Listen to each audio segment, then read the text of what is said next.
have a very different idea of what makes an MVP, and I think that you should consider a different one as well. This is mine, and it's kind of changing everything, and I'm not just saying that, but I think I need to tell you a little bit more backstory first before we get into that. So what makes a good design philosophy? To me, that is bringing joy with using a certain product. Maybe it's something that you make, or maybe it's something that you buy. It should just be seamless. It should fit into your day, and then you don't even have to think about it.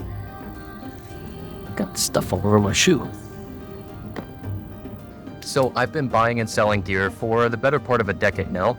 Most of the time I buy it, use it for a little bit, and then I'm flipping it. It's a process of iteration to understand what I really like, the features, the materials, things like this. So this is the start of my ultimate passion project, and it begins with that messenger pack. Okay, so I have 3 questions to answer. 1, what is an MVP? 2, what does it mean to start a quality-driven backpack company? And 3, I need to understand what made this boba so weird. It was chunky, and I didn't expect it.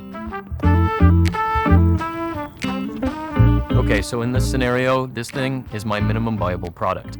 It is the vision coming to life in its first form. So it's unpolished, it doesn't have all the features that I wanted to in the final version, but it gets it into reality and allows me to start using it, which I have been for the past few weeks. It's really doing a perfect job to be able to validate what I had in my mind when I started designing it. But of course, some of the construction was a little bit hasty as I was on a time crunch. And this webbing is, well, it's completely falling apart. But this failure is the very reason why I'd want to have an MVP in the first place. It gets the thing into existence, and so I can start evaluating it, and for all of its strengths and its weaknesses. Okay, so this MVP has got a ways to go before it will be completely finished. I would say this one is about 75% of the way there.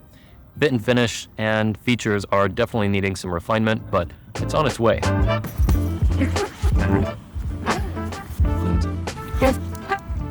That leads us to the second question that I wanted to have answered, and what makes a quality brand in the first place? Since we're starting from the ground up here, I want to instill the values of simplicity, long-lasting design, and quality craftsmanship, of course. I want this product to last a long time and eliminating failure points. These are things that fail first. Say, plastic buckles, Velcro, features that make a bag convenient in the short term, but will inevitably make them obsolete sooner than the rest of the bag would fail. There's a lot more to share here, especially in the idea of sustainability. I want to source high-quality recycled materials and then work towards natural materials that will be just as long-lasting. This design has a ways to go before it will be totally finished. It'll actually never be finished completely because I want to optimize it and evaluate it all the time.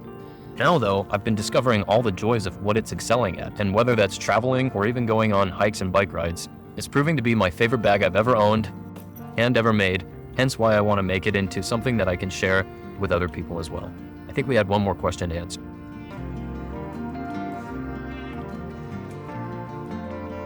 So this boba, turns out it was a taro milk tea.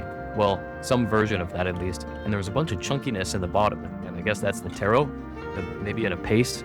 It was very interesting, very weird. Needless to say, this is not relating to this topic of this video. And I hope that you learned something, and I hope that you follow along, because I'm really excited about where this backpack is going. And we're stepping through it relentlessly, one aspect at a time.